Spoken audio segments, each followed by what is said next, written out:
Welcome, nerds, to the Shoutout Show. I am right about everything, and except for the things that I'm going to change my mind on, and we're going to get to all that in the comments. But first,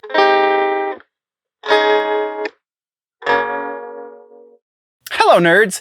Did you recently comment or subscribe or follow or DM or otherwise culturally engage in this conversation that we are having here or on any other platform where you can find my annoying voice? Well, if you did, then it's my turn to say hi back. This is the Shoutout Show. That's right, this is the Shoutout Show. We're running on a very tight schedule today, so gonna be quick as we're going through the shoutouts on the subscribes and stuff. Probably not going to take the same amount of time doing all of the really awesome things as far as... No. That's right, this is the Shoutout Show, going on a very strict time budget today, so going to be breezing through the initial subscribe and follow shoutouts. And then, yeah, probably going to try and be less verbose today than normal. Not making any guarantees, but I do, like I said, have a pretty tight schedule. So let's get into shoutouts. Main YouTube shoutouts. Doesn't look like there was anybody that had their settings set to public on the secondary for those subscriptions. We do have Rumble and Instagram this time around as well. So we're going to, the first is the main YouTube. We have Dckaelin and BXN Cusper, I'm assuming is how that's supposed to be pronounced. And then over on the Rumble, we have Ryan the Piano Boy. And on Instagram, we have Sinister. Thank you very much, nerds, for all of the follows. I do appreciate it on whatever platform you have decided to follow on. I'm trying to get better about the other social medias. So right now, Rumble and YouTube are probably the best places to get all of the content. And then as, you know, things start happening, we'll start getting better about the other ones. X is kind of up and down. Anyway, let's get into the actual comment section because that's what you're actually here for.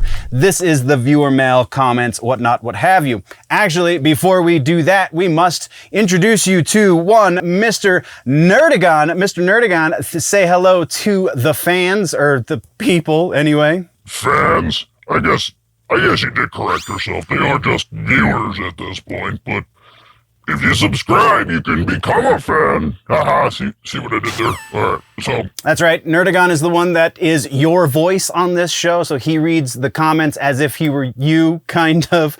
Sometimes gets a little nasty, but whatever. So, all right, let's get into it. So our first video that we have a rather large amount of comments on is the reaction video to the Befouled Tongue song, the name of the song. I honestly don't remember the name of the song right now, but it is Befouled Tongue is the band. It's featuring Mcreery, formerly of Lorna Shore, who was very famously, I guess is a strong word, but rather notably canceled and was then fired from Lorna Shore.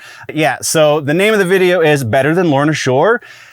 And yeah, we're going to get into that. So the first comment comes from Craig, and Craig says, "Hey, I heard ID was getting their album back, homie." So yes, I have heard that as well because they've released a single. We talked about it on the most recent episode of the Week in Nerddom. So yeah, pretty excited about the fact that they're getting their album back, as you put it. I think the more appropriate way is they've worked out their differences. And so the guitar player, who is the primary songwriter, it would seem, has agreed to finish the record with CJ on it. And hopefully that means we also get a tour from these guys, because I'm probably not going to hit up as many tours this year, but if they hit the road, I'm going to be there, if at all possible. Continuing on, we have the next one from Sammi, and the Sammi comment is, "These guys go hard." Yes, Sammi, they do go hard. Next, we have Dominic Geraci. Dominic Geraci says, "Not better. CJ has mid-highs. Will is God. You're just trying to troll." Wait, troll? Can I eat him? Apparently I'm a troll. No, I don't know that you know what you're talking about there, sir. Not better. It's kind of six one way, half a dozen the next. Yes, Will has a much more varied approach. Will can do a lot more things with his voice. And I'm pretty sure I said this in the video.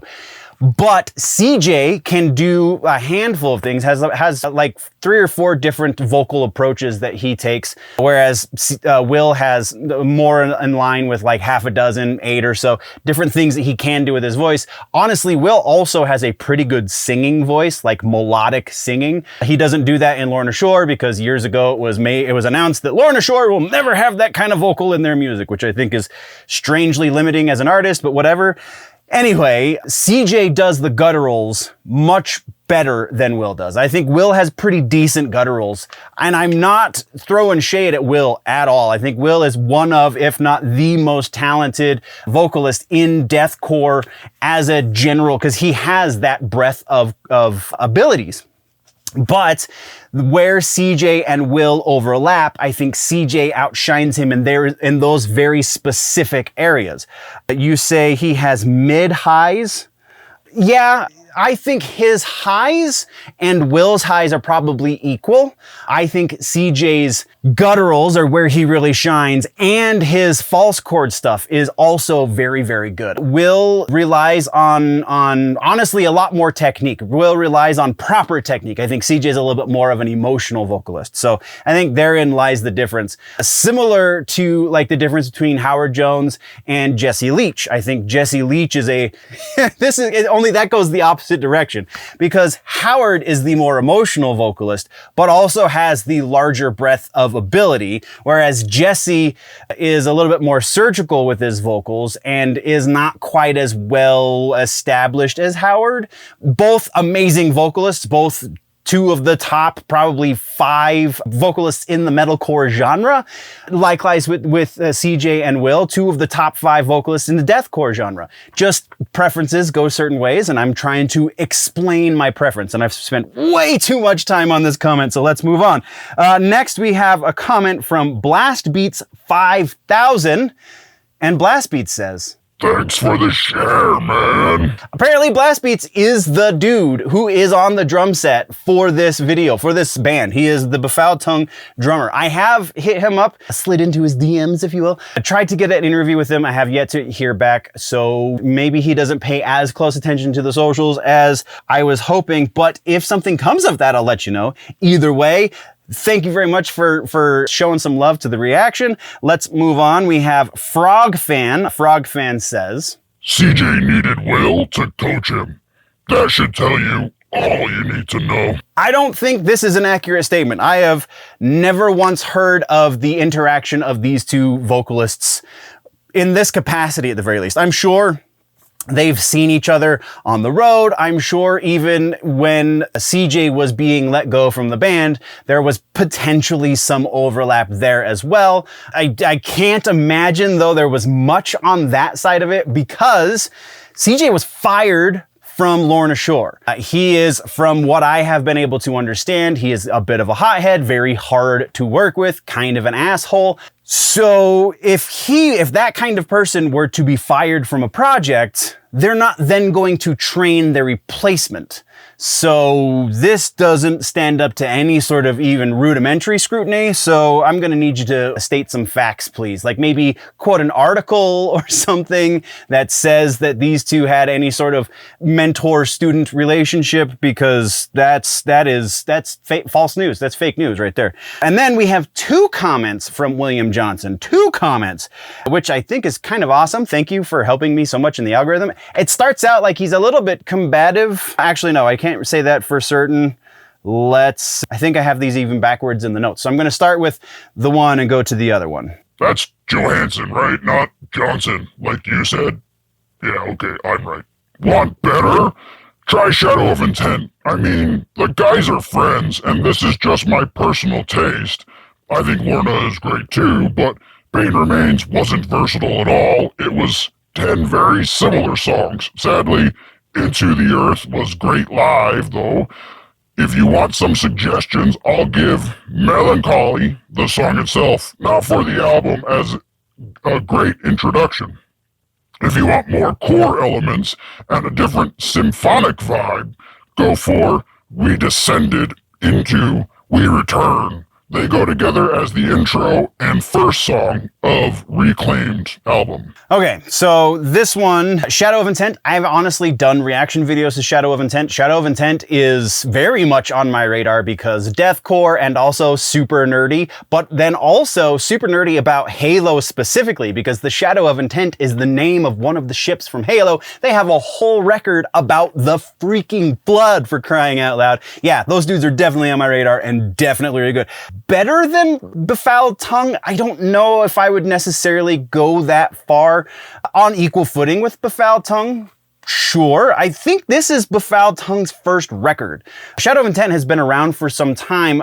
This is the first time I've really heard of these guys, and they got CJ to do a guest spot for them, so I could very well be wrong. They just hit my radar with this track, probably largely because of the CJ thing, but I don't know that I would say that Shadow of Intent is better than these guys. I don't know, maybe more technically better, but as far as like just feel and stuff, that's very much a personal statement. And then, yes, agreed that the Pain Remains record could have been 10 times better than it actually was. Not to say that it's a bad record, but they've done better in the past, and they hopefully will continue to evolve and do better in the future. I can't say that I have listened to We Descend or We Return. I think those are tracks that you're trying to direct me to, so I'll definitely be, I'm listening to Lorna Shore's back catalog kind of slowly as it is anyway, and starting with this record that they just put out with Will, and then moving backwards, because I already listened to the last record with CJ, because it's great. Anyway, so the second comment from William Johnson is, also, agree hugely on the bottom end, sucking on a lot of metal, frankly. If you want something with incredible fun, low end, I'll recommend Nick Shin's band. I'll give one song of each of the two of them. So, Nuclear Power Trio, Critical Bass Theory, and Job for a Cowboy, Son of Nihility. The upper mids are a little painful on some of Nihility, but the bass is... I don't know Nick Shins. I'll have to definitely go look him up. Any extreme band, any aggressive style band with a talented bass player, I'm definitely gonna be down to listen to, because it's what I do. I am a bass player who makes aggressive music. But it's not, so the rock bass syndrome is not just on the shoulders of the bass player. Yes, that is a large portion of it, but the other portion of it is, the bass player could be doing all the greatest stuff in the world. If the producer doesn't know how to mix bass into aggressive music, then it doesn't matter. You're not going to be able to hear it anyway. I'm actually currently running into this issue right now with a project I'm producing. So it's I don't know, it's been a little while since I've actually produced a track. So I'm a little rusty apparently, and I got to get my chops back up. But yeah, I'll be checking out any of these bands that you've listed, as assuming they are as thick as you say they are. That's going to be awesome. All right, so that's what we got for the Lorna Shore reaction video. Next one is the Austrian Death Machine reaction video. Destroy the Machines is the name of the track. I think we only got the one comment. Yeah, just the one comment this time around, and it comes from Derek Charles. And Derek Charles says, "Hey brother, great reaction. Danny Lambesis is Tim's new wife. The other one got divorced from him. As I Lay Dying is on tour this summer." Okay, good. I was a little weirded out by the fact that I'm pretty sure that was Tim's wife, and then, Tim's history with wives. So yeah, that makes a lot more sense. I think I did postulate that was probably his new wife in the video, but I was uncertain. So they are going on tour this spring. I believe we talked about that when the tour was announced a few weeks ago, if not a little bit longer than that. Might have actually been announced, honestly, during the off season. We might not have talked about that, but As I Lay Dying is going on tour. If you're interested, go check out their website. Next up, oh, this one's gonna be fun. Next up is This Is Scene Queen video. I think I did the song 18+. There was another track that I was going back and forth between. I decided I wanted to just listen to the other track to kind of get a feel for the artist and then do the proper reaction for 18+. I can't remember the name of the other track right now, but I'm sure the content will come up at some point in these comments. Either way, let's get to the comments. We have two comments from Ben Bell. The first comment is, "This is my first time hearing of these guys. And God, I hope House of Mask tears these guys a new one. A new what? Anyone? No?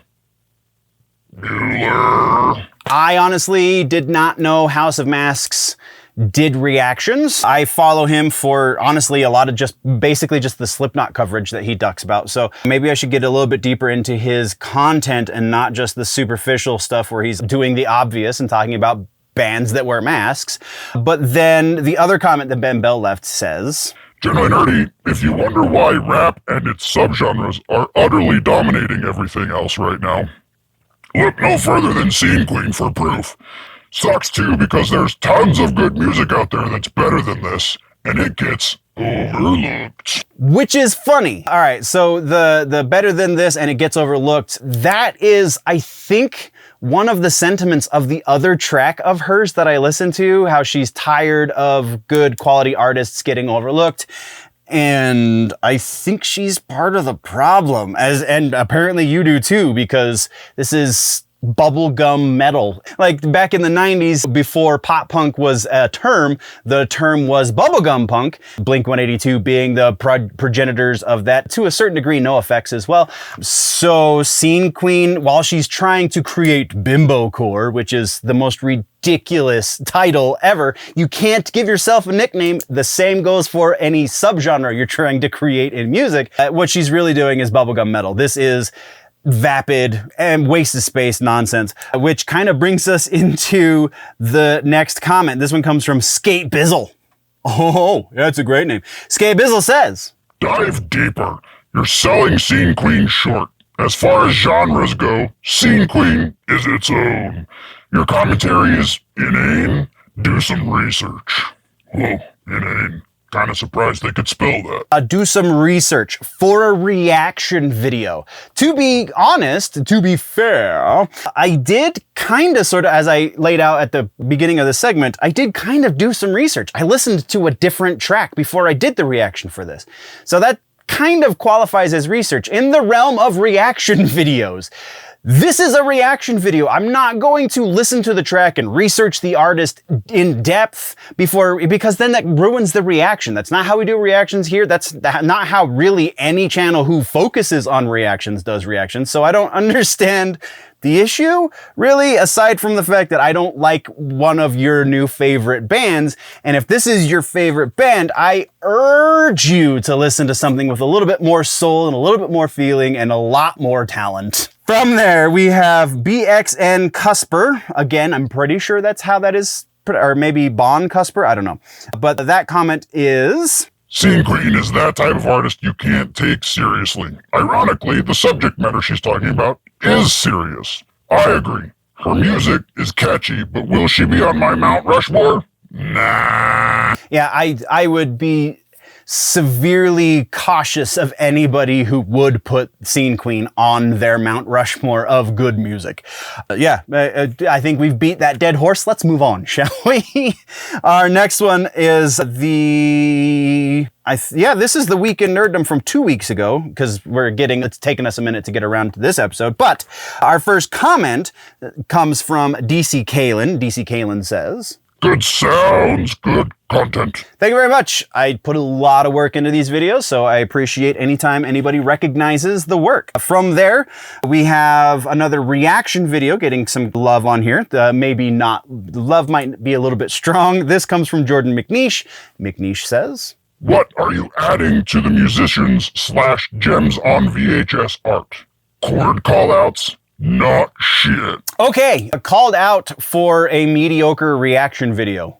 Guilty. It was a quality freaking song. It was really good. There wasn't a whole lot to be critical of. That's generally how I approach a reaction video, is I'm looking for elements to be critical of.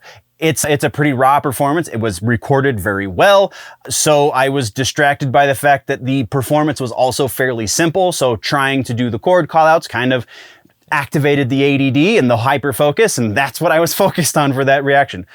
Sorry, it happens sometimes. It's still content. It's still getting these good artists in front of, hopefully, in front of new eyes. So that's really the point. But sure, give me a critique of the one, whatever. It's fine. Let's move on. Next, we are moving over to the second channel. We have the touring, actually the music section video from a week ago. This one comes from Lead Me to the Bliss. Lead Me to the Bliss says, Demon Hunter Singer is a huge Korn fan, so I'm not surprised to hear some of their music has some new metal vibes. That's not really surprising that the Demon Hunter dude listens to a lot of Korn.